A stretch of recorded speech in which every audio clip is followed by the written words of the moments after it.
The Chiefs pushed their record to 14-1 on a bum ankle and a new wide receiver today on Locked On Chiefs Live.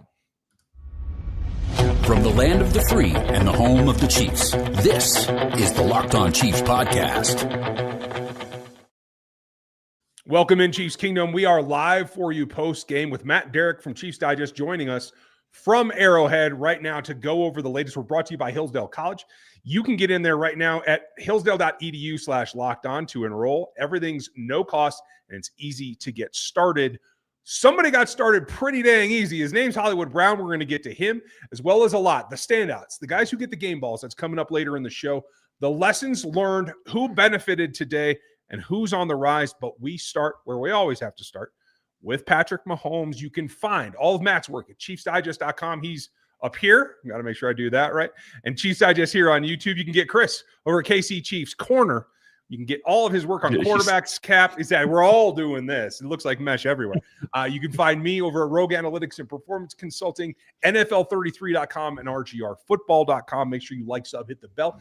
Check out another Locked On show for your next listen and get on that text line. If you want to be an everydayer like the Locos, it's at 816-357-8781. Mahomes. This was ankle watch week. And I, for one, following last game, was very, very cautious about putting QB1 out there on a bum leg. He proved me wrong. Gumby strikes again. He looked good all week. Didn't get a designation. The guy just bends and doesn't break, right? Sorry, I can't help it. Gumby. Can't help it. My bad. Man's made of rubber bands and elastic. Yes. I tell you what. It was the scrambles that really stood out for me, Matt. I think his performance is one that we'll have to dig a little deeper into. Really made me nervous the first scramble because there was a lot of cuts, a lot of angles, but especially on the touchdown run, straight up the gut, just taking it for what they gave him. I thought it was smart. I thought he needed to do it a couple of times, but I think it also goes to show that the guy can play through pain. He's still the leader that he always was. And hopefully there's no secondary ramifications from this game. How did you think that he looked on his wheels? Yeah, I mean, I thought he looked obviously pretty good. I don't think that he was probably as fast as he usually is, and maybe not as quite as nimble as he usually is. And there's no doubt he was not 100%. But once again, I mean, how much of Patrick Mahomes better than the average quarterback? I mean, you might be 60% and still be a well above average quarterback. So I think one of the things you take away from this as a Chiefs fan is you got to trust your guy. You know, I get it that, Mahomes is a gamer. He's probably going to want to play in some ways that you wouldn't necessarily feel comfortable with him doing. He's always going to be the aggressive guy. He's always going to choose to play. But I think you got to, especially in this situation, I mean, we know it. There is no doubt. The number one goal on this guy's mind today was not beating the Houston Texans. Number one thing on his goal was to take the next step towards three-peating. And if he thought that there was something that by playing today that he was going to hurt his chance to three-peat, he wouldn't have played. I mean, he felt like it was pretty important. And as my late dear friend Therese Paylor said, this was an over-my-dead-body game for Patrick Mahomes. And he was going to win this game for his team no matter what. And I think it showed in a way. I mean, he made the adaptations that we've been talking about that he's got to do. The offensive line played pretty well, especially against the Texans defense that usually really gets pressure on the quarterback. I know at one point into the fourth quarter, he'd only taken 3 hits against this defense. I haven't seen the numbers to see where it ended up, but I think he took a total of 4. So, compared to, 12 last week, and I think 15 before, this is less. This is good. That's a step forward. But a lot of it was, getting rid of the quick, making quick decisions, taking his drop, getting rid of the ball, not holding on too long, not trying to force deep situations. He took what was there. And as a result, guys that you would expect had good games. Xavier Worthy had a big game. Hollywood Brown had a big game. Guys that he was able to get the ball in space performed well, and they performed for him. So, to me, Andy Reid said after the game that he thought that this was his team's best overall performance of the season. And offensively, I'm not sure I can't disagree. I mean, I can't argue with him. I mean, this is probably it. And it's what you're hoping as a Chiefs fan is the catalyst, that Hollywood Brown is the missing piece. And that when you get a little bit more healthy, maybe DJ Humphries back, that this offense can finally in the postseason look like what you've hoped it would be all season. You know, I have to say, I think you talk about Mahomes, and Ryan, you brought this up, being Gumby. I have to look at this, and you could tell he's still a little injured. And it's not because you really saw him running any differently, although he didn't really do any big cuts. He didn't, run near as much as you would think he normally would. But the thing that you did notice is he is always a guy that's celebrating with his teammates in the end zone. He just jogged over to the sideline every single time they scored. He wasn't doing anything that he didn't have to do today. And that's fine. I'm not saying there's anything wrong with it, but he did exactly what they needed to do. He conserved what he needed to, and they got it done. I will say this. I was a little worried late in the game because I do think that he took a little bit of a shot to, Xavier Worthy that I thought was, people were saying it was for Travis Kelce. I didn't think that. I think it had to have been to Worthy because the guy behind Worthy was going to intercept it if it's not caught. There's no way that ball is getting to Travis Kelce. But Mahomes playing with Hollywood Brown, you saw it during the game. Hollywood didn't have the right chemistry with him yet. There was an out route that they were just off on timing. That'll get there, but it's important to get these types of games, these types of scenarios, and get going in the right direction that way. The one thing that I have to ask you, Matt, though, when you look at this game and you look at how they kind of used Pacheco and they used Hunt, and then they used Samaje Perine, which I don't want to forget him because he had huge contributions in this game. What do you think about how they're going about it with the running game kind of changing this going forward? Yeah, I mean, and I don't know if we saw the change in this game or not. I mean, looking at this and certainly watching this game today, I mean, I think Kareem Hunt's your superior back. I don't think there's any doubt about it. And I think even the numbers today kind of back it up. And it's not a knock against Pacheco. It's just that right now, I think in particular, Kareem Hunt's better. And I think if you want to get one of these guys started, you've got to give them the bulk of the work. It's hard to get going when you're splitting carries and you're staying on the bench. I mean, any running back's going to tell you that. And I get a lot of them are going to tell you that because it's their excuse to give them the ball. But it's true. I mean, you as a running back, any player, running receiver, I don't care what it is. You need your reps, you need your snaps in order to get into a rhythm. And quarterbacks are the same way. So, I mean, I felt like today you certainly saw it. To me, it's isolated, and I get it's a small sample size, but to me, it was that 3rd and 4th down with Pacheco that they gave him the ball on back-to-back carry at midfield, and he couldn't get the first down. And I don't know anyone in the press box that at that point was not either thinking to themselves or actually saying it out loud. Kareem Hunt gets the first down there. You give him one carry, he probably gets the first down there. So. I mean, and you gave the ball to Kareem Hunt for the touchdown. You gave it to him late in the game when you're trying to salt it away. I mean, that's me a sign. I mean, so I don't want you to make the move. I don't know if they're going to still have Pacheco be the starter in name and be the first guy up. But I can't make a case right now that anyone other than Kareem Hunt should be getting the bulk of the carries for this offense when they're going into the playoffs. We're going to have to see how they move that around, and we'll have this argument after the Steelers game. We'll see if it carries through. But we also have to talk about the return of Hollywood Brown and what it actually meant for the whole offense. That's coming up next. Prize Picks is the best place to get real money sports action with over 10 million members and billions of dollars in award winnings. Prize Picks has daily fantasy sports and makes it accessible to all. You just pick more or less on at least 2 players for a shot to win up to 100 times your money. Run your game all season long at Prize Picks. They make it simple, and they even invented the flex play, which means you can still cash out even if your lineup isn't perfect. You can double your money even if one of your picks doesn't hit. So sign up today and you can get $50 instantly when you play a $5 lineup. You don't even have to win to receive that $50 bonus. It's guaranteed. Download the Gametime app and use our code LOCKEDONNFL, and you're going to get $50 instantly after you play a $5 lineup.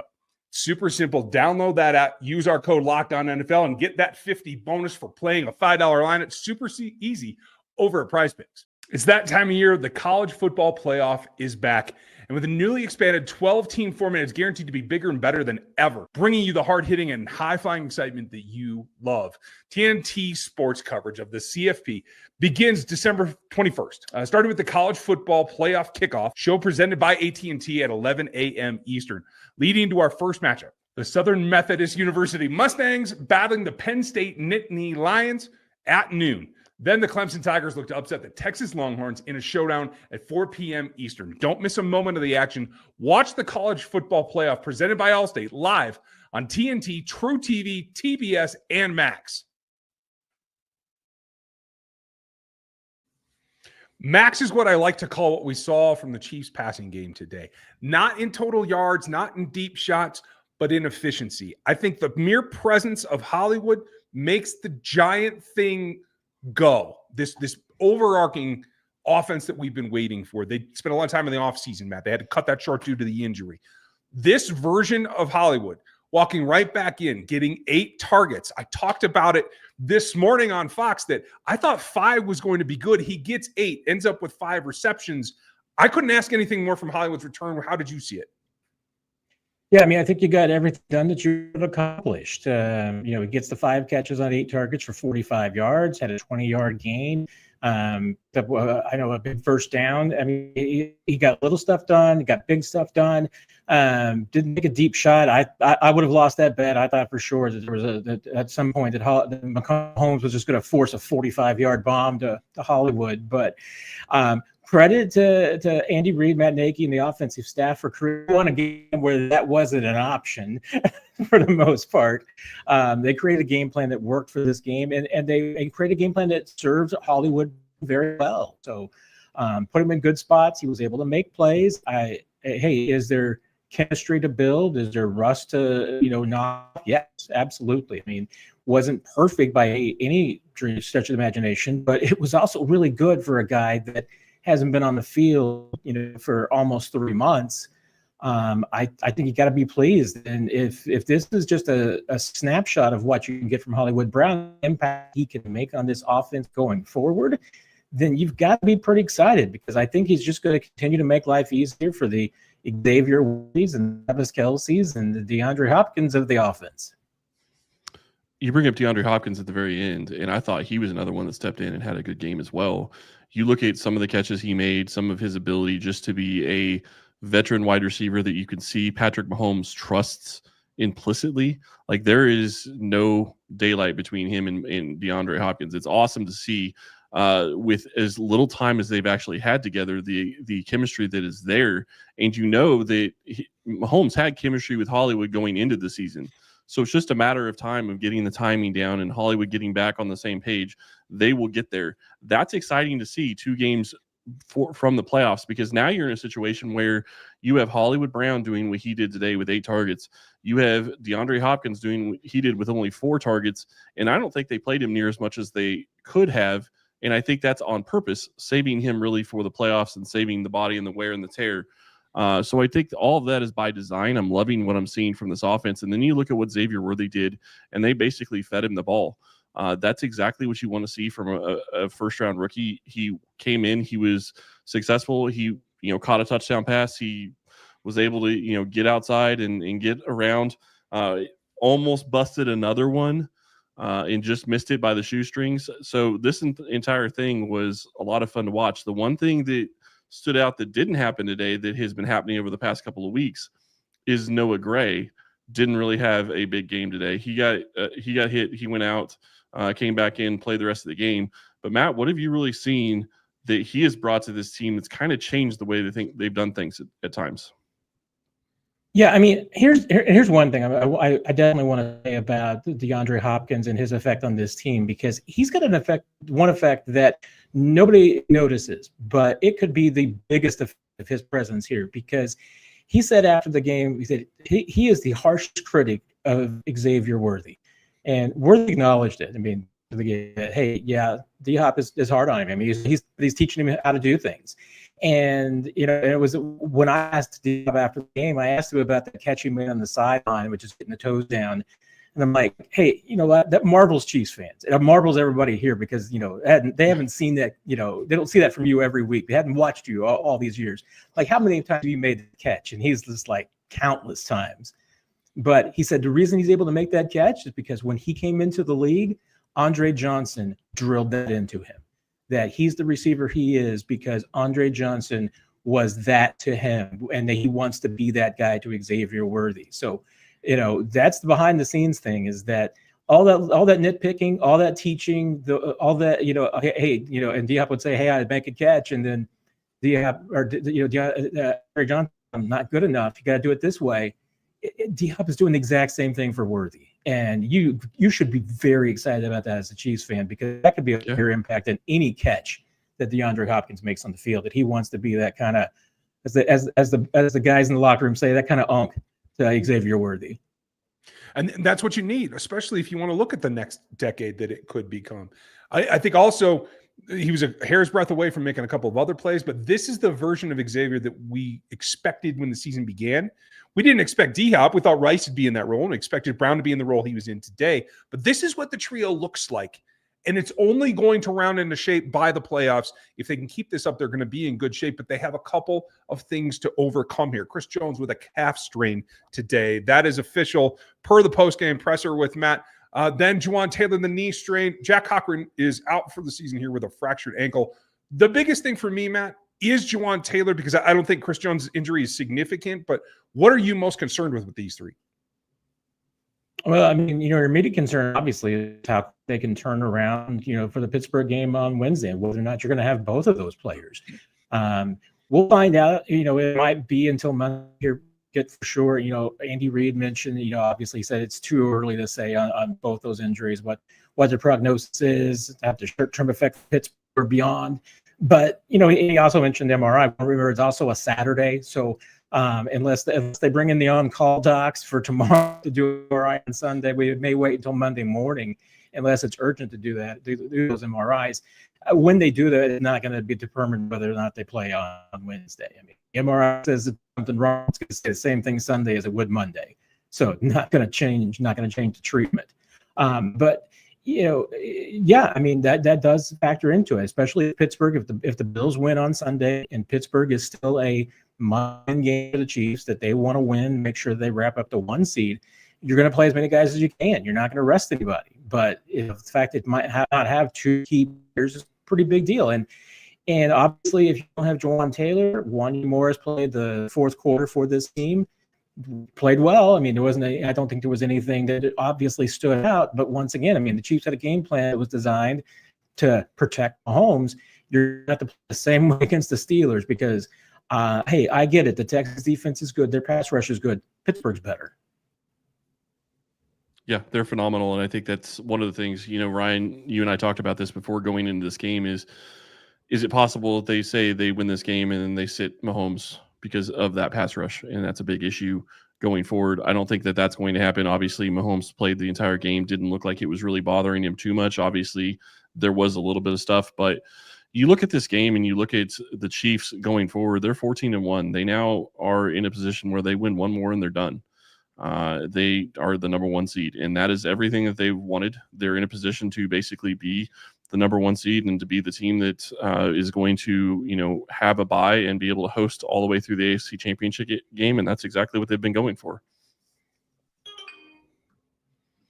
I think that's absolutely real.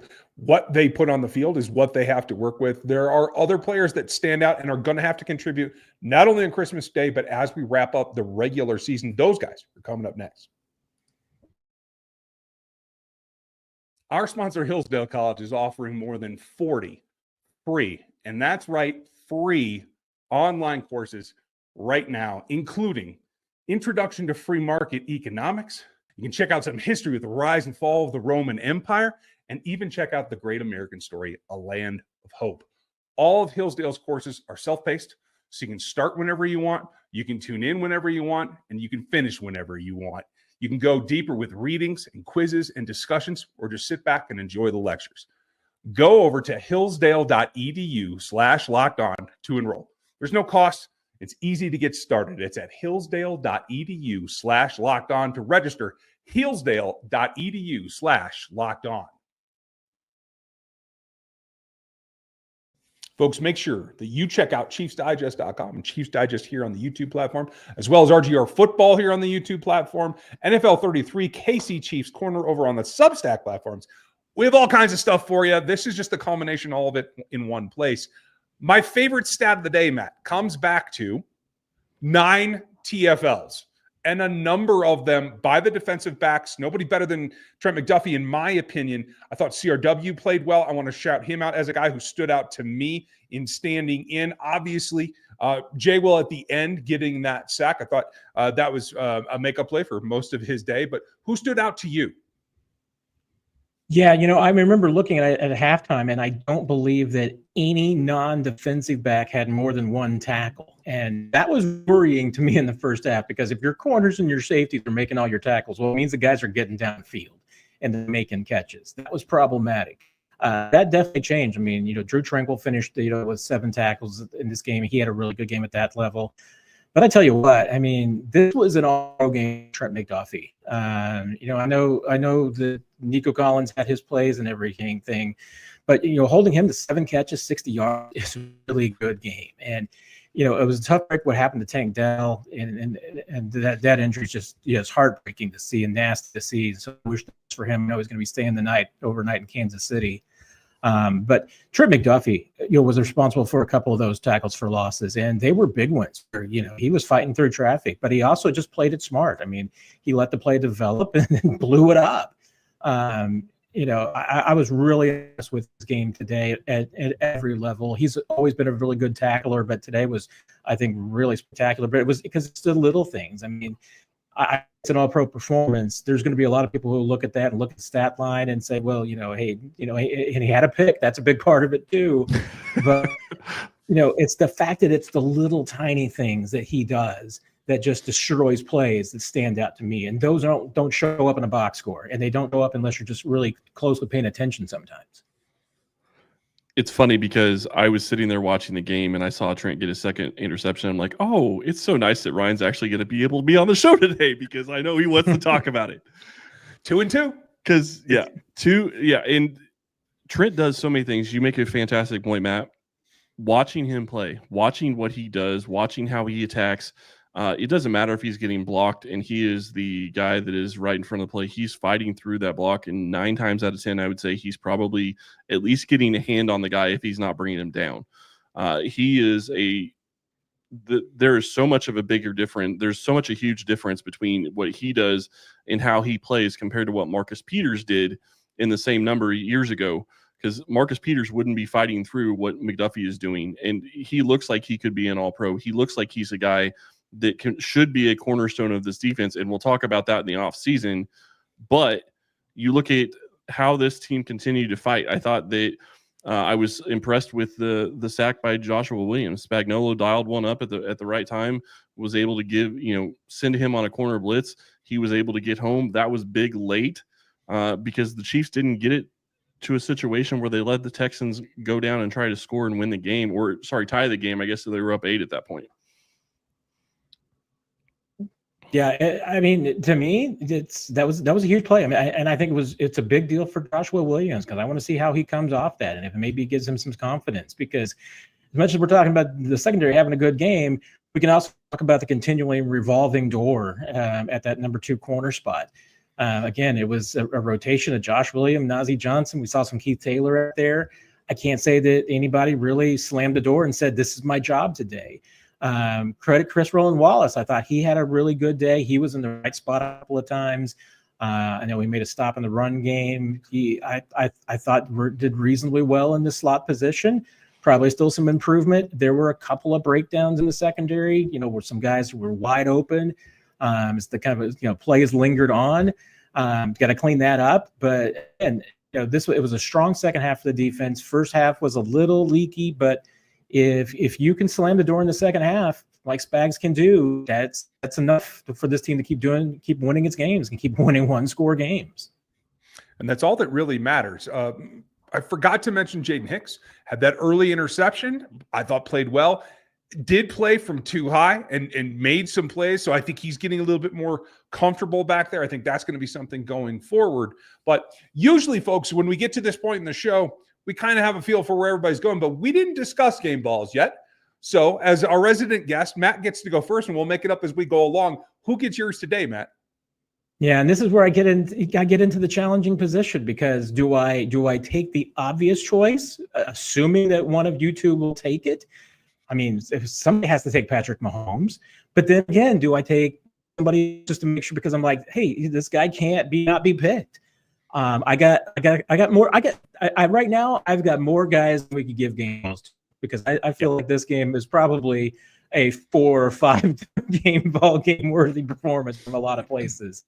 But what I thought that the biggest performance today on the offense outside of Patrick Mahomes, to me, was Xavier Worthy. I think this was his best game of the season by far.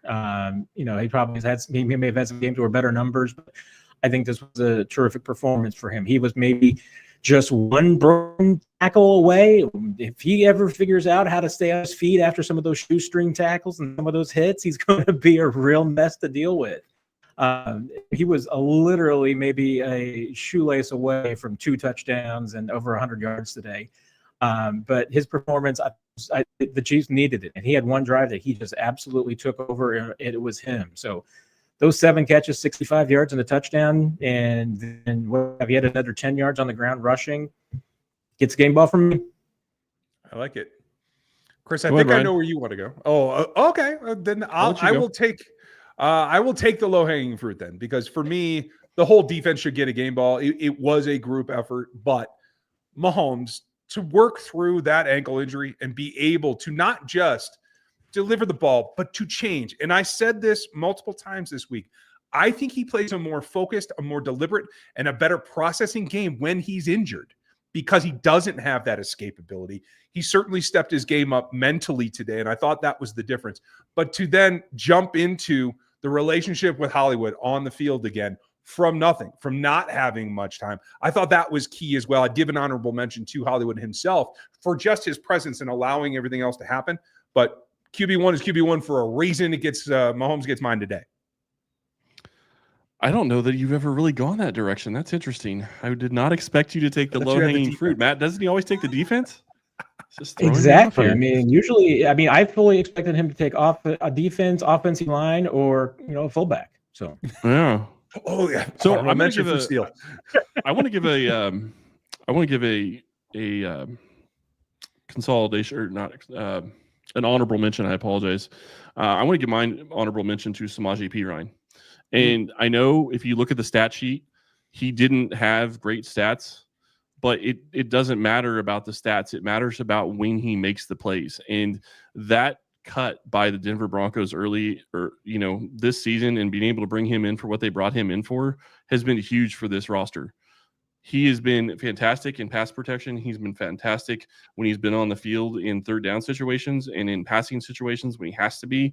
And his vision and his ability to help the Chiefs and be able to get first downs, I really do think that he's a guy that could have them in a position to win a playoff game because of his ability to escape and to get into free space with his vision, catching the ball on third down late in the game. I guess I will give my game ball probably to Kareem Hunt. I thought he didn't have a great game, but he was good enough, and he made the runs when they needed him to, and he was unselfish at the very end of the game. He had a chance to probably go for another touchdown. He said, nope, I'm sitting down. I'm going to sit my butt down, and I'm going to just have this game be over with, and we're going to move on to 14-1 and be done with it. That is exactly what you want. Matt, I agree with you, though, from what you said. Hunt has looked better at times. I also wonder, though, looking at the running game and looking at how they used Pacheco and Hunt, if it's a matter of trying to get Pacheco back up to speed, but also trying to make sure that they don't put the wear and tear on Kareem Hunt for the playoffs, because he took a lot of hits and a lot of wear and tear getting through the middle part of this season, getting to where it is right now. Yeah, I mean, 5-yard carry today, it's back up. So that's something that he has not had in a little while. So I think that the less work the last 3 weeks has been for him. I mean, if I have to split my game ball in half, I will. But Trey McDuffie deserves to have a game ball too, at least. Because I mean, I know we sung his praise in the early segment, but that dude, he had a game today. Now I feel guilty. Okay, I'll go back to taking defense every week. Sorry, guys. That's going to be fine. All right, let us know who you think. Who gets your game ball? Put it in the comments down below. Hit us on X, wherever you like. Check out Matt, as he's going to be live eventually as well over on Chiefs Digest. We'll have more for you this weekend as we get ready for the Steelers, so don't miss any of that. Check out Casey Chiefs Corner, NFL 33, and RGR Football. Have a great evening. Thank you, Matt, for being here and leading the way from the stadium. Appreciate you guys as always. Have a great holiday, everybody. Folks, enjoy your holiday. We'll be ready for you on Christmas Day, and don't worry, we will have live content for you post-game as always. And we're going to get you ready in the run-up as well. Thanks for being with us. Like, sub, hit the bell. Check out another Locked On show for your next watch, and we'll catch you next time.